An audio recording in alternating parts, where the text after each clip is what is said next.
A long time ago, strange fossils and human remains were discovered in the mountains of China.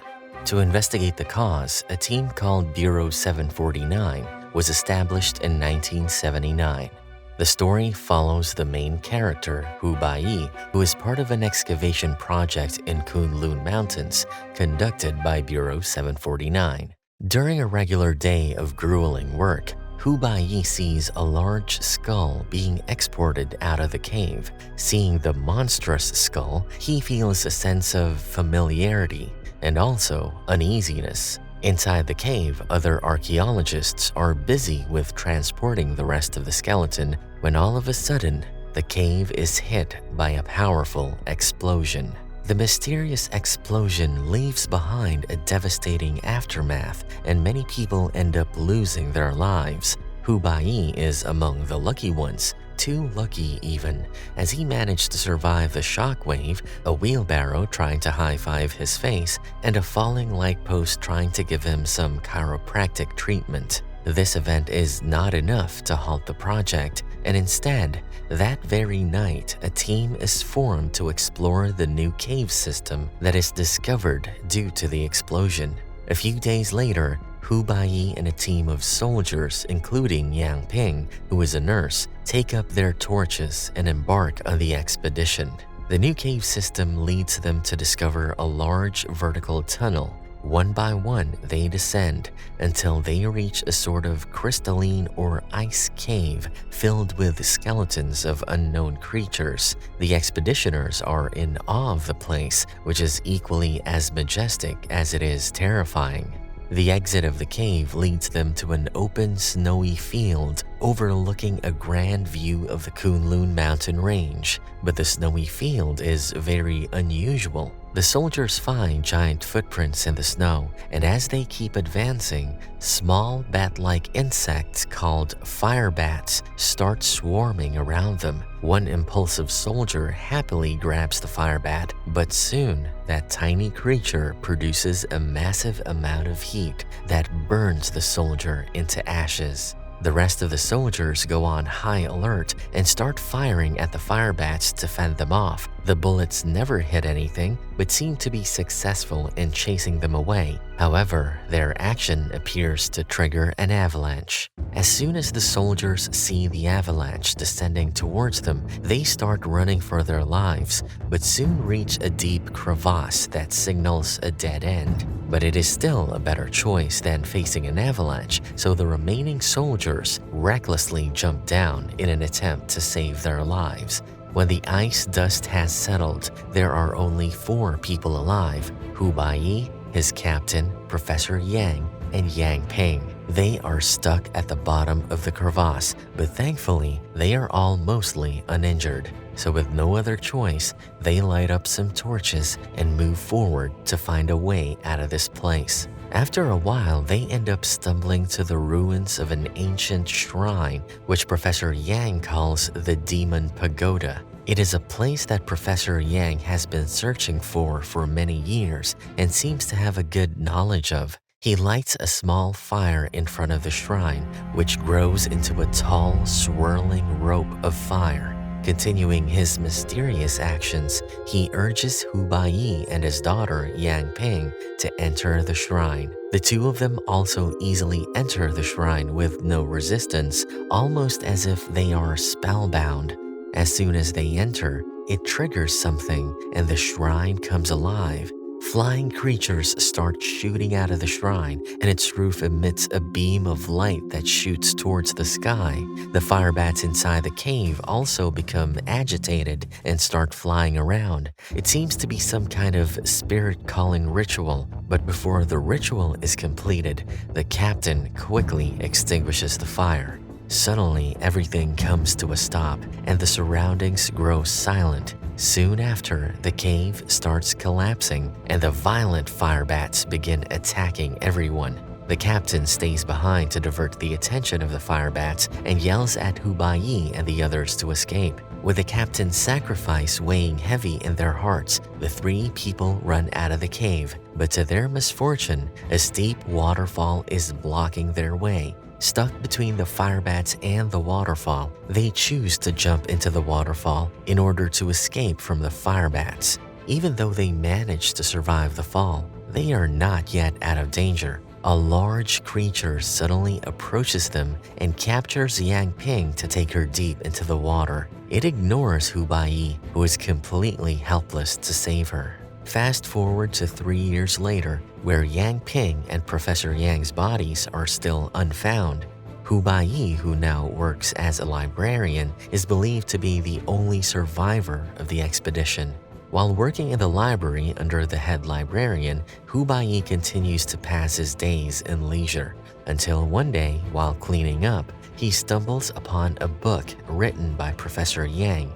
The book is called The Chronicles of the Ghostly Tribe, and it contains all the information about the demon pagoda and the ghostly ritual. Seeing that the book was published a year before they went on the expedition, it becomes clear that the professor was already aware of the shrine and deliberately led them to the place in order to unseal the demon pagoda. At the same time, a news is broadcasted on the TV that an ancient tomb has been found containing the body of a young woman.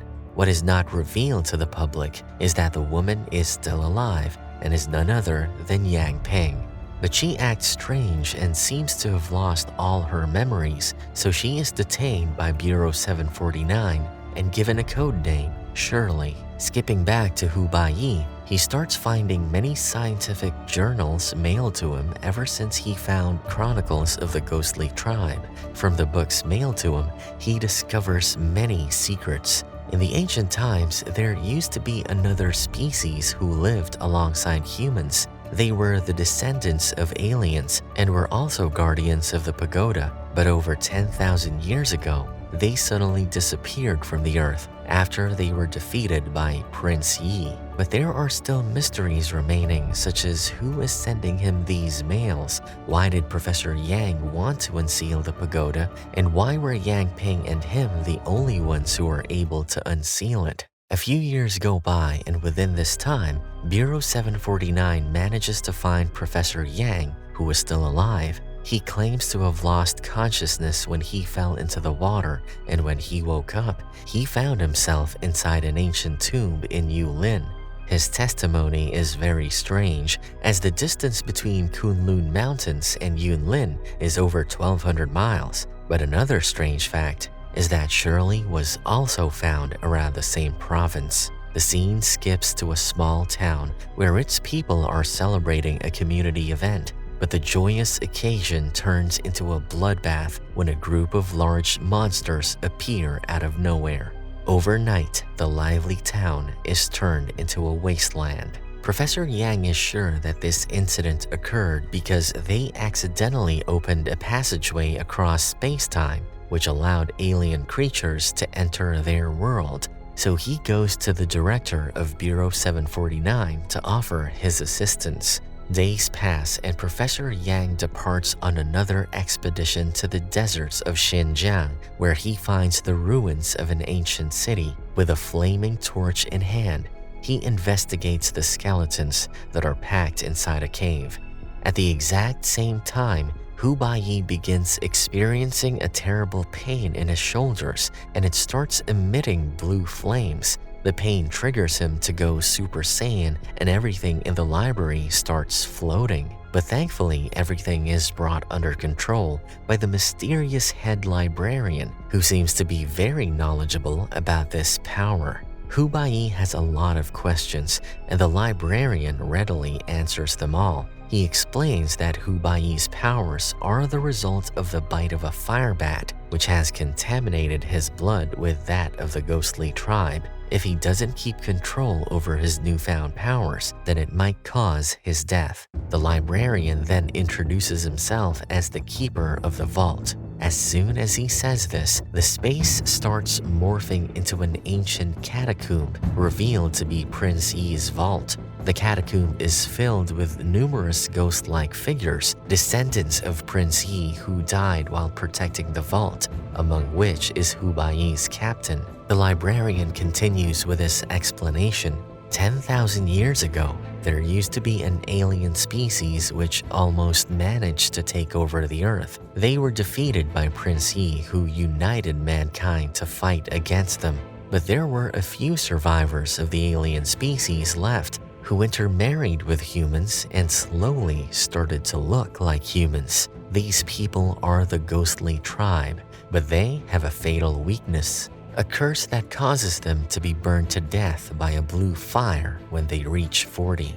This curse can only be lifted when the demon pagoda is unsealed, and it can only be unsealed through the descendant of Prince Yi, which Bayi is. In another place, Professor Yang goes missing during the expedition once again, and at the same time, Shirley regains some of her memories. She asks to meet her father and Bayi, but since Professor Yang has gone missing, the director of the bureau personally goes to bring back Bayi.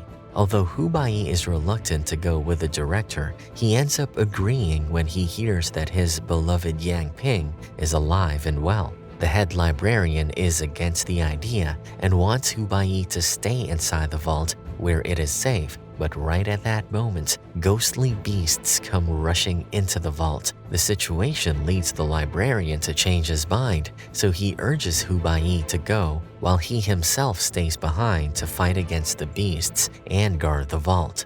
Bayi's reunion with Yang Ping does not go as he had planned, as it turns out that she has not regained all of her memories. She insists that she is called Shirley and treats Bayi like a stranger. Even with her indifferent attitude, Bayi joins the search team along with her to find Professor Yang. While the team is searching through the desert, they are hit by a violent sandstorm, but they escape into safety when what appears to be some supernatural barrier stops the sandstorm from chasing them further. In the process of escaping the sandstorm, they end up entering a ghost town. It is the same place that was attacked and destroyed by monsters. There are dead bodies scattered all over the place, and as they are investigating, the loud roar of a monster echoes through town. All of them grow vigilant and quickly arm themselves with guns. Since they are already prepared, they easily take down the monster and breathe a sigh of relief.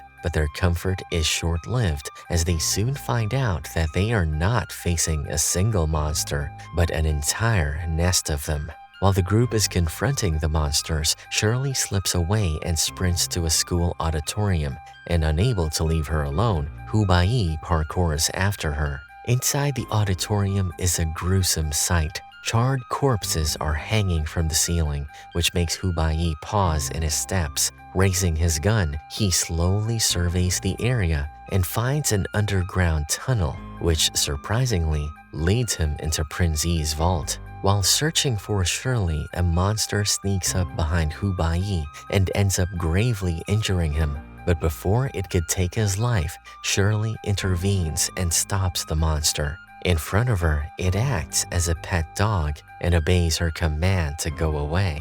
She then levitates Bayi's body and seals him inside the coffin at the center of the vault. Locked inside the coffin, Bayi regains consciousness as his wounds slowly begin to heal. He also sees the vision of the head librarian, who lets him know that when the ghostly tribe regains their power, Prince Yi will also resurrect. The resurrection will take place in Bayi's body, who will be reborn. As the librarian finishes his explanation, Bayi is thrust back in time, where he sees what happened to Yang Ping after she was taken by the underwater monster. He sees her being taken to the ghostly shrine, where the soul of the guardian of the holy relic enters her body, leading her to become someone else entirely. Bayi comes out of his hiding place to face the guardian. The guardian wants him and Shirley to break the seal of the shrine, and Bayi wants his Yang Ping back. He asks the guardian to let him go so that he can convince Shirley to return Yang Ping. Knowing that it is a futile attempt, the guardian lets him go. He is suddenly transported right in the middle of the fight with the monsters, and he quickly joins in as well. But his human strength cannot compare to them, and he soon finds himself on the verge of death. Shirley comes to his rescue once again and chases away all the monsters with her supernatural strength. It turns out that some part of her still holds affection for Bayi as she gently cradles his injured body. Taking this opportunity, Bayi shoots her and sacrifices his love for the sake of humanity. As this happens, the monsters disappear in a puff of smoke and the ghostly shrine crumbles down into pieces. Shirley slowly transforms into Yang Ping again, but the wounds in her body still remain. So, in a desperate attempt to save her life, he takes her back into Prince Yi's vault and places her inside the coffin in hopes of healing her. But it is of no help. In her final moments, Bayi hears Yang Ping's voice, who tells him a short story about her family.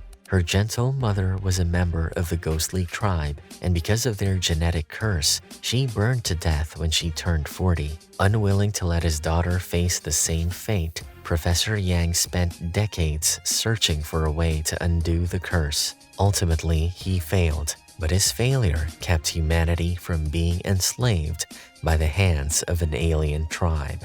Or perhaps humanity isn't completely safe yet, because some monsters are still roaming the earth. And that's a wrap for this movie recap. Thanks for watching.